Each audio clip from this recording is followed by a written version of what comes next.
Today we're talking about beating artist block in 2 steps, all for the price of free 99. Like if this video was useful for you and comment what was most useful. And if you're feeling extra generous, follow.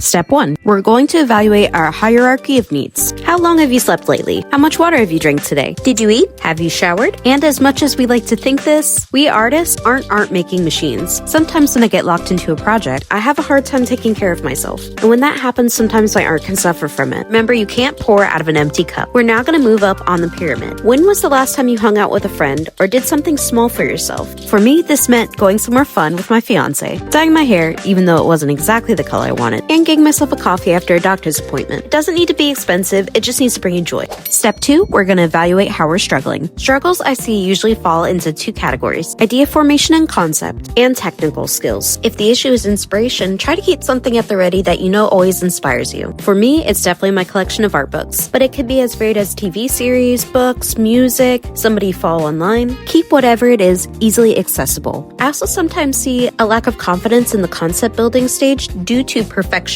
Remember, there's no stupid ideas when you're first building up concepts. It's me thumbnailing print ideas, and as you can see, it's pretty messy and you probably don't even know what's going on. The goal is just to get the idea from my head down on paper. I'll build on the concept later on. Moving on to technical skills. Once you figure out what the actual technical skill you're having an issue with, you're going to keep resources that help you readily available. For me, it's usually perspective and anatomy. I have a few key anatomy books that help me. I use Magic Poser to help me with foreshortening, and Sketchfab for perspective. So suggest doing studies if you're continually struggling. With this illustration, I was having issues with hands, so as you can see, I did a small amount of studies on hand anatomy, which I used the website Line of Action for. And just for clarity, nothing in this video that I mentioned has sponsored me. I've been a private art instructor on and off for years, and wanted to share some advice as well as resources I've gathered. I'm considering opening up a Patreon to help coach other artists. To garner interest, I would like to reach at least 1,000 followers on one of my social media platforms first, ideally by the end of the year. So if you found this video useful, or if you're potentially interested in art coaching, I would really appreciate if you followed me to help me reach my goal. And thank you so much for watching.